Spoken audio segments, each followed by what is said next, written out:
En este segundo vídeo de la cuarta lección vamos a estudiar la invención del alfabeto como legado de los jeroglíficos egipcios. En el año 1905, el arqueólogo y egiptólogo William Flinders Petrie, cuyo retrato podéis ver en la fotografía a la derecha de esta diapositiva, condujo una expedición arqueológica a Serabit el Hadim, en el Sinaí. Trabajó en el templo de la diosa Hathor, pero también en el camino que conduce hacia él y en las propias minas de turquesa. El material epigráfico que tuvo ocasión de documentar consistía en dos tipos de inscripciones. Por un lado había inscripciones en jeroglíficos egipcios, con mucho las más abundantes, muchas de ellas dedicadas a la diosa Hathor, señora de la turquesa, que era la divinidad adorada en el templo de Serabit el Hadim, como hemos tenido ocasión de ver en el vídeo anterior. Pero otra serie de inscripciones, menos numerosas, llamó poderosamente su atención por su rareza. El propio Petrie escribió: estas inscripciones contenían una combinación de jeroglíficos egipcios, aunque no podía leerse ni una sola palabra en egipcio regular. Petrie se dio cuenta de que estas inscripciones contenían un número muy limitado de signos que se repetían a menudo, y se preguntó si no podría tratarse de una escritura alfabética, tal vez para anotar la lengua de los semitas que trabajaban para los egipcios en la explotación de las minas. Pero Petrie no fue más allá. Las inscripciones en esta extraña escritura se hallaban grabadas en los muros rocosos de las minas, o bien sobre pequeños objetos votivos, como la esfinge de piedra arenisca que podéis ver en la fotografía de esta diapositiva, que hoy se guarda en el Museo Británico. Si os fijáis, sobre esta esfinge podemos ver dos tipos distintos de inscripciones. Por un lado, sobre el hombro y costado derecho de la propia esfinge, podemos ver una inscripción en jeroglíficos egipcios de factura más o menos regular. Pero por otro lado, en la base de la esfinge, tanto en el lado derecho, que es el que podéis ver en esta fotografía, como en el lado izquierdo, que no podéis ver en esta fotografía, hay sendas inscripciones en el nuevo tipo de escritura. Concentrémonos ahora en la inscripción en jeroglíficos egipcios. Os la he reproducido a la derecha de la fotografía, y debéis saber que se lee de arriba a abajo y de derecha a izquierda. El primer signo es el que sirve para escribir el nombre de la diosa Hathor. Consiste en un cuadrado dentro del cual tenemos el signo del halcón Horus. En efecto, el nombre de la diosa Hathor significa morada de Horus. Por debajo del cuadrado con el nombre de la diosa Hathor tenemos el signo de la azada, seguido del signo de la caña en flor repetido dos veces. El signo de la azada más el signo de la caña en flor repetido dos veces sirven para escribir el participio amado, de manera que la primera secuencia de este texto jeroglífico reza amado de Hathor. La segunda secuencia está escrita por debajo y a la derecha de los signos que acabamos de describir. Si os fijáis, esta secuencia está incompleta por el principio, es decir, por la derecha, porque en esa parte la esfinge está rota. Os he reproducido los signos que faltan entre corchetes en la transcripción de la derecha. Esta segunda secuencia reza señora de la turquesa, de manera que el texto jeroglífico completo de la esfinge dice amado de Hathor, señora de la turquesa. Las inscripciones en la nueva escritura quedaron de momento indescifradas. Pero en el año 1916, el egiptólogo Alan Gardiner, cuyo retrato podéis ver a la derecha, se dio cuenta de que los signos de la nueva escritura representaban objetos de la realidad cuyos nombres en las lenguas semíticas correspondían a los nombres de las letras del alfabeto, y en especial del alfabeto fenicio. Así, por ejemplo, uno de los signos era el de la cabeza de buey, que tenéis reproducido a la derecha en el centro. Pues bien, la palabra para buey en semítico es alp, con oclusión glótica inicial, indicada por el signo de la comilla. La oclusión glótica es una obstrucción del paso del aire que se da a la altura de la glotis, es decir, en la garganta. Ese es el primer sonido de la palabra, y no la vocal A. Pues bien, la palabra alp coincide con el nombre de la primera letra del alfabeto fenicio, que es Alep. Un ejemplo más sencillo es el que corresponde al signo de la cabeza humana, que tenéis reproducido también a la derecha de la diapositiva abajo. La palabra para cabeza en semítico es Rash, con R inicial, y esta palabra coincide con el nombre de la letra R del alfabeto fenicio, que es Resh. Gardiner volvió a la pequeña esfinge de piedra arenisca y se fijó en la inscripción de la izquierda de la base, que aquí podéis ver en la fotografía de la izquierda y, en detalle, también en la fotografía de la derecha. Gardiner concluyó que las letras fenicias derivaban de los signos de la nueva escritura sinaítica, e intentó leer las inscripciones sinaíticas a partir de las letras fenicias. En la fotografía y el dibujo central de esta diapositiva podéis ver las últimas 4 letras de la inscripción de la izquierda de la base de la esfinge de arenisca. Y a la derecha podéis ver las mismas 4 letras correspondientes al alfabeto fenicio. Las secuencias se leen de izquierda a derecha. Si os fijáis, la tercera y la cuarta letras son las mismas tanto en la inscripción sinaítica como en la secuencia fenicia. Se trata de una L y de una T. La L, como podéis ver, ha experimentado un proceso de rotación en el paso del sinaítico al fenicio, lo cual es perfectamente normal. En cuanto a la segunda letra, el ojo de la inscripción sinaítica se corresponde bien con la letra circular del alfabeto fenicio. Esta letra circular es el ayin, que anota una consonante fricativa faringeal, es decir, que se pronuncia en la garganta, que, al igual que la oclusión glótica de la que hablábamos antes, es característica de las lenguas semíticas y en general de las lenguas afroasiáticas, pero de la que carecen las lenguas europeas, y que, por tanto, a nosotros en principio nos resulta difícil pronunciar. En cuanto al primer signo, si la secuencia anotaba lo que Gardiner ya sospechaba, debía corresponder a una B, por mucho que el signo sinaítico y la letra fenicia difieran formalmente en este caso. Gardiner tenía, pues, 4 consonantes, una B, un ayin, una L y una T. Todo parecía indicar que la nueva escritura sinaítica no anotaba las vocales, igual que la escritura fenicia. Convenientemente vocalizada, la secuencia podía leerse Baalat, que era nada más y nada menos que el nombre semítico de la diosa Hathor. Años más tarde, fue descifrada también la inscripción de la derecha de la base de la esfinge, que podéis ver en la fotografía y en el dibujo de esta diapositiva. La secuencia se lee igualmente de izquierda a derecha. Si os fijáis, los últimos 2 signos han sido completados en el dibujo, puesto que son fragmentarios en el original, ya que la esfinge está rota por esta parte, como ya sabemos. Los últimos 4 signos de esta inscripción son los mismos que Gardiner ya había descifrado, y por tanto anotan el nombre de la diosa Baalat. El signo central, el del cuadrado, vale como primer signo del nombre de la diosa Baalat, pero también como último signo de la palabra que antecede, que es la palabra Maheb, que significa amado.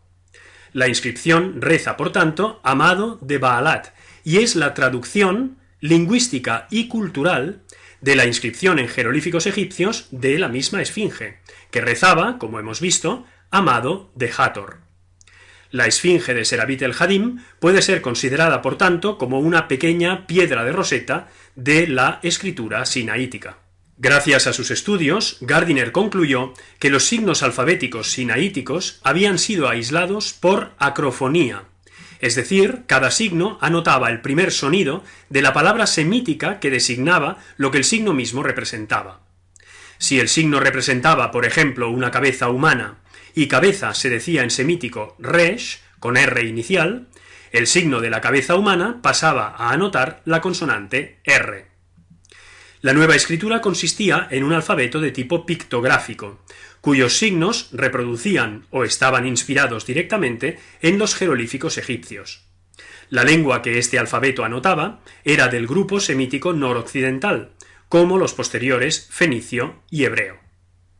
Muchos años más tarde, en 1961, en su Historia de Egipto, Gardiner escribió: «Los jeroglíficos siguen vivos, aunque en una forma transmutada, dentro de nuestro propio alfabeto».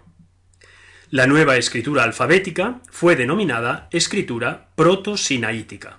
En los últimos 20 años, nuestro conocimiento sobre la escritura proto-sinaítica ha aumentado de manera muy significativa, gracias al trabajo de distintos especialistas, entre los que destaca la egiptóloga israelí Orly Goldwasser.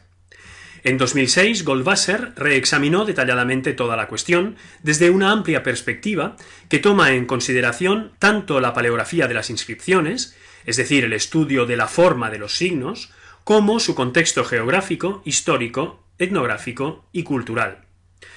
Goldwasser concluyó que el alfabeto proto-sinaítico fue inventado por semitas poco egiptizados y casi iletrados en Serabit el-Hadim durante el Reino Medio, probablemente durante el reinado de Amenemhat III. En cuanto a la documentación, conservamos 33 inscripciones proto-sinaíticas en total, 30 de las cuales proceden de Serabit el-Hadim, mientras que las otras 3 proceden de Egipto, 2 de Wadi el-Hol, que se encuentra al noroeste de Luxor, en el desierto, y una de El Lahun, que se encuentra en el Fayum.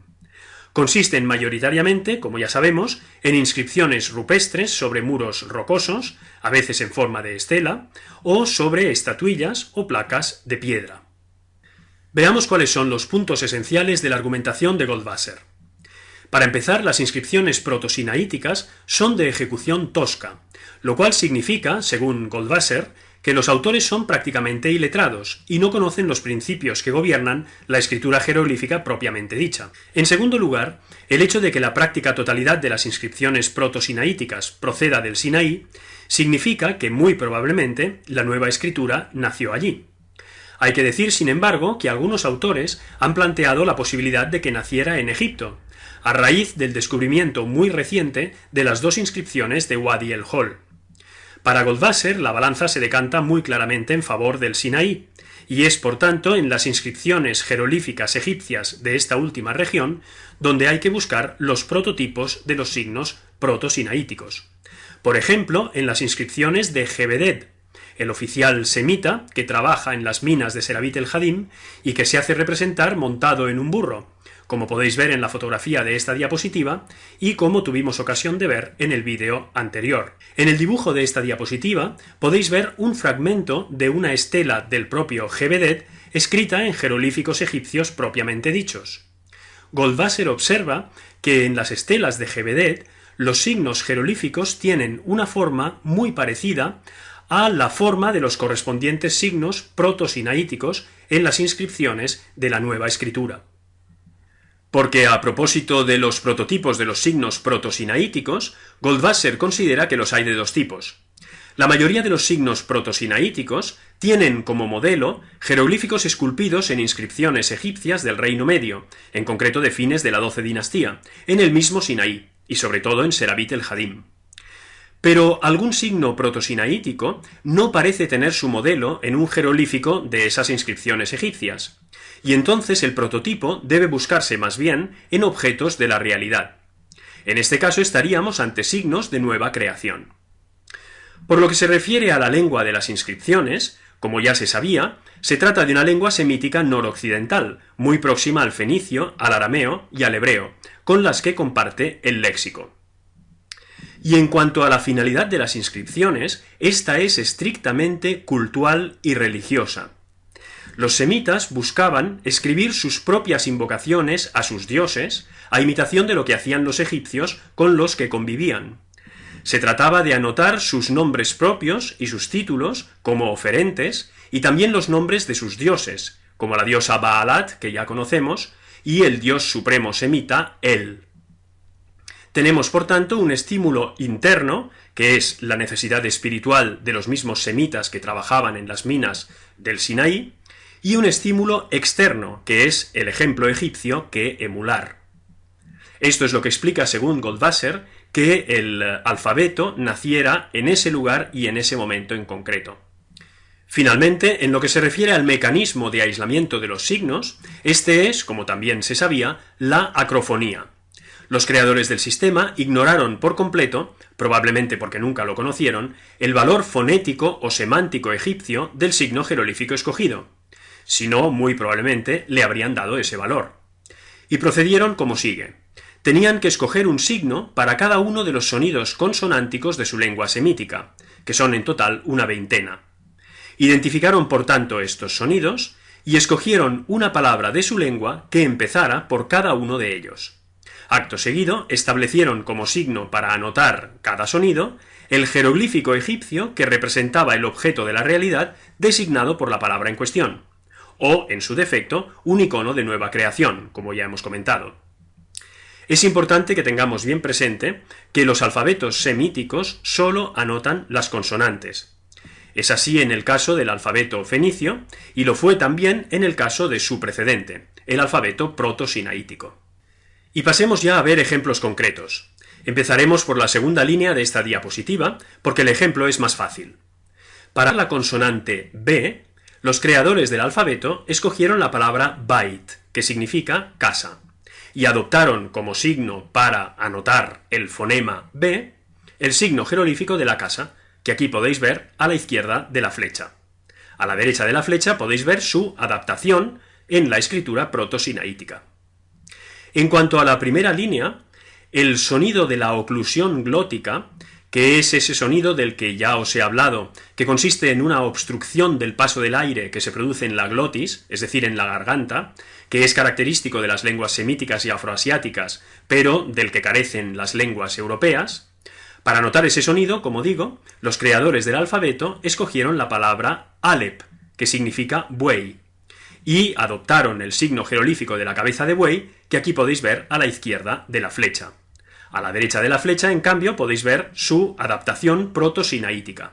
Es importante que tengáis bien presente que el primer sonido de la palabra Alep no es la vocal A, sino justamente esta oclusión glótica de la que os hablo, que es lo que anota el signo de la cabeza de buey. Por lo que se refiere al sonido de la aspiración, y pasamos a la tercera línea de esta diapositiva, los creadores del alfabeto parecen haber escogido interjecciones como por ejemplo hey o hoy, que serían las interjecciones que utilizarían los capataces para llamar a los obreros al trabajo. Y en efecto, el signo jerolífico del hombre que levanta los brazos aparece muy frecuentemente en las inscripciones egipcias del Sinaí y en concreto de Serabit el Hadim para anotar el título de capataz. Y es justamente este signo el que los creadores del alfabeto escogieron para anotar la aspiración. Para el sonido Y se escogió la palabra yad, que significa mano, y se adoptó el signo jerolífico del brazo y la mano. Para el sonido K se escogió la palabra kap, que significa palma de mano. En este caso, Goldwasser piensa que no es probable que el prototipo del signo protosinaítico sean los signos jerolíficos egipcios de la mano y de la palma de mano, que podéis ver a la izquierda de la flecha, porque estos signos en las inscripciones del Sinaí aparecen reproducidos de forma muy estilizada y además siempre en horizontal, mientras que el signo protosinaítico es más detallado y aparece normalmente reproducido en vertical. De ahí que en este caso Goldwasser piense que probablemente el prototipo del signo protosinaítico deba buscarse en el referente real. En cuanto al sonido L, se escogió la palabra lamd, que significa cuerda de doma, y se adoptó cualquiera de los signos jerolíficos que a los semitas podían sugerirles una cuerda de doma. Para los sonidos M y N se escogieron respectivamente las palabras mayim, que significa agua, y nahash, que significa serpiente, y se adoptaron los signos jerolíficos del agua y de la serpiente. Para el sonido del ayin, que es ese otro sonido característico de las lenguas semíticas y afroasiáticas, pero del que carecen las lenguas europeas, que también os he comentado, se escogió la palabra ain, que significa ojo, y se adoptó el signo jerolífico del ojo. Para el sonido k, asimismo característico de las lenguas semíticas y afroasiáticas, pero no de las lenguas europeas, y que es distinto de la k, porque se pronuncia en la úvula o en la campanilla, se escogió la palabra qop, que significa mono. En este caso está claro que el prototipo del signo protosinaítico no pudo ser un signo jerolífico, puesto que no lo hay con esta misma forma, sino que debió ser o bien el referente real o bien las imágenes del dios Tot en forma de mandril, puesto que, como sabemos, el dios Tot era adorado también en el Sinaí y en concreto en Serabit el Hadim. Para el sonido de la R se escogió la palabra resh, que significa cabeza, y se adoptó el signo jerolífico de la cabeza, como ya hemos tenido ocasión de ver. Y para el sonido de la T se escogió la palabra tau, que significa señal o marca, y se adoptó un signo jerolífico que para los semitas parecía una señal o una marca. Es así, pues, como fueron creados los signos alfabéticos. En esta diapositiva podéis ver ejemplos de inscripciones en escritura proto-sinaítica. En concreto, 2 estatuillas votivas y un panel rupestre en forma de estela. En la primera de las estatuillas podemos leer la secuencia TNT, tal vez el nombre de la diosa Tanit. En la segunda de las estatuillas podemos leer el nombre de la diosa Baalat, que ya conocemos, precedido de una L, que es la preposición de dativo. La secuencia significa, por tanto, para Baalat. El nombre de la diosa Baalat vuelve a encontrarse en la parte inferior de la columna de la derecha del panel en forma de estela. Tras la caída del Reino Medio, la nueva escritura alfabética se extiende por toda el área semítica cananea, y por eso pasa a llamarse escritura proto-cananea. Se conocen 22 inscripciones en total en escritura proto-cananea, la más antigua de las cuales es la que se encuentra sobre la daga de Laquish. Laquish es una ciudad que se encuentra al este de Hebrón. Esta daga data de hacia 1700 a.C., y es la que podéis ver en el dibujo de esta diapositiva. Es importante tener bien presente, sin embargo, que la escritura proto-cananea sigue siendo empleada solo de manera muy restringida y esporádica, sobre todo para anotar nombres de personas y de divinidades. En efecto, se trata de una escritura de gentes humildes y anónimas, lejos de las escuelas de escribas y de la alta cultura o de las cancillerías de los estados. Los grandes estados al lado y lado de la región desértica sinaítico-cananea la ignoran por completo. Los hicsos, que como sabemos son semitas de origen cananeo que se hacen con el poder faraónico, lejos de sentir como propio y de adoptar el alfabeto semítico del Sinaí, se egiptizan por completo y hacen suyas las prestigiosas formas culturales del país que dominan, entre ellas las escrituras. En su capital, Avaris, no se ha hallado ni una sola inscripción en alfabeto proto-sinaítico o proto-cananeo. El único estado que sí posee una escritura alfabética es la ciudad-estado semítica de Ugarit, que se encuentra en lo que hoy es la costa siria. Allí, entre los siglos XIV y XII a.C., fue creado y utilizado un alfabeto cuneiforme, es decir, un alfabeto cuyos signos se escribían a base de cuñas que se imprimían sobre tablillas de arcilla, como se hacía en Mesopotamia. En la fotografía de esta diapositiva podéis ver una tablilla alfabética de Ugarit, es decir, una tablilla en la que se han anotado todos los signos alfabéticos en el mismo orden que después tendrán en el alfabeto fenicio. No sabemos si el alfabeto cuneiforme de Ugarit es una adaptación de la escritura proto-cananea o bien si es una creación paralela. Sea como fuere, después de la caída y destrucción de Ugarit por parte de los pueblos del mar hacia 1200 a.C., el alfabeto cuneiforme dejó de ser utilizado, y fue, como sabemos, el alfabeto proto-cananeo el que dio origen al alfabeto fenicio. La transición del uno al otro se produjo a finales del segundo milenio, en concreto en los siglos XI-X a.C. Las inscripciones incisas en las puntas de flecha de bronce de El Jader, localidad situada junto a Belén, fechadas precisamente en los siglos XI-X a.C., son consideradas como el eslabón entre la escritura proto-cananea y la escritura fenicia. Lo que sucedió en la transición entre el alfabeto proto-cananeo y el alfabeto fenicio fue que los signos experimentaron un fuerte proceso de estilización gráfica, de manera que dejaron de ser pictográficos, es decir, dejaron de ser imágenes que representaban seres u objetos de la realidad, y pasaron a ser trazos convencionales, como lo son todas las letras alfabéticas desde el alfabeto fenicio. En esta diapositiva y en la siguiente podéis observar cómo los signos protosinaíticos que hemos visto pasan al alfabeto fenicio, y la forma ya convencional que adoptan en este último.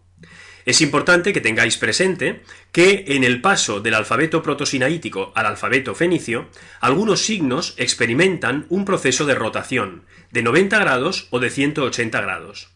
Así, por ejemplo, el primer signo de esta diapositiva, el de la cabeza de buey, experimenta una rotación de 90 grados, mientras que el último, el de la cuerda de doma, experimenta una rotación de 180 grados. En esta diapositiva tenéis, pues, en la primera columna los signos protosinaíticos, en la segunda columna los signos fenicios correspondientes.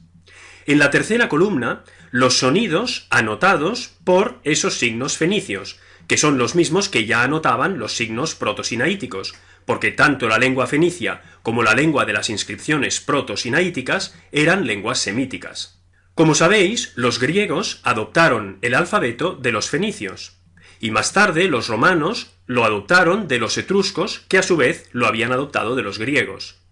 Así, en la cuarta columna tenéis la forma que las letras adoptan en los alfabetos griego y latino. Y en la última columna tenéis el sonido que las letras griegas y latinas anotan.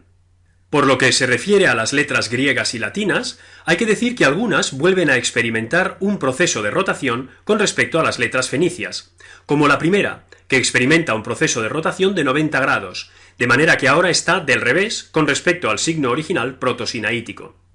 En efecto, nuestra letra A no es otra cosa que una cabeza de buey del revés. Por otra parte, hay que tener en cuenta que la escritura fenicia se escribía de derecha a izquierda, mientras que las escrituras griega y latina se escriben de izquierda a derecha. Esto hace que algunas letras griegas y latinas estén orientadas del revés con respecto a las correspondientes letras fenicias, como sucede con la letra E y con la letra K. Y finalmente, desde un punto de vista fonético, hay que tener en cuenta que las letras que en fenicio habían anotado sonidos como la oclusión glótica, la aspiración o la Y, aquí marcados en rojo, puesto que estos sonidos eran característicos de la lengua fenicia, pero no existían en la lengua griega y en la lengua latina, esas letras, como digo, los alfabetos griego y latino, las recategorizaron y las utilizaron para anotar las vocales. En efecto, como sabemos, la escritura fenicia no anotaba las vocales, pero las escrituras griega y latina sí que lo hacen. Así, la letra derivada del antiguo signo protosinaítico de la cabeza de buey sirvió para anotar la vocal A. La letra derivada del signo protosinaítico del hombre con los brazos en alto sirvió para anotar la vocal E. Y la letra derivada del signo protosinaítico de la mano sirvió para anotar la vocal I. En esta diapositiva hemos marcado en rojo estas tres vocales. En esta segunda diapositiva tenéis la evolución de los demás signos que hemos visto. Las letras derivadas de los signos protosinaíticos del ojo y del mono, que como sabemos en fenicio habían servido para anotar los sonidos consonánticos del ayin y de la k, fueron utilizadas en el alfabeto griego y latino para anotar respectivamente la vocal o y la consonante k en determinados contextos gráficos. En esta diapositiva hemos marcado en rojo estos cuatro sonidos. Y ya para acabar, una paradoja de la historia de la cultura.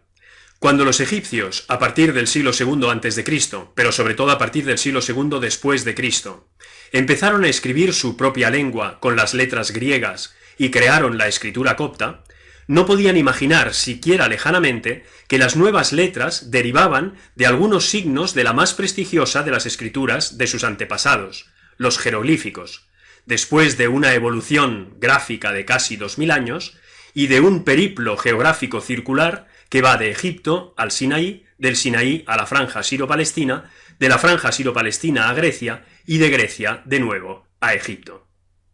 Una nota final sobre la evaluación de esta lección. No os preocupéis por los aspectos más técnicos de este vídeo, no van a aparecer en los cuestionarios. Sobre el origen del alfabeto a partir de los jeroglíficos egipcios y sobre la escritura proto-sinaítica, podéis consultar estas referencias bibliográficas y webgráficas.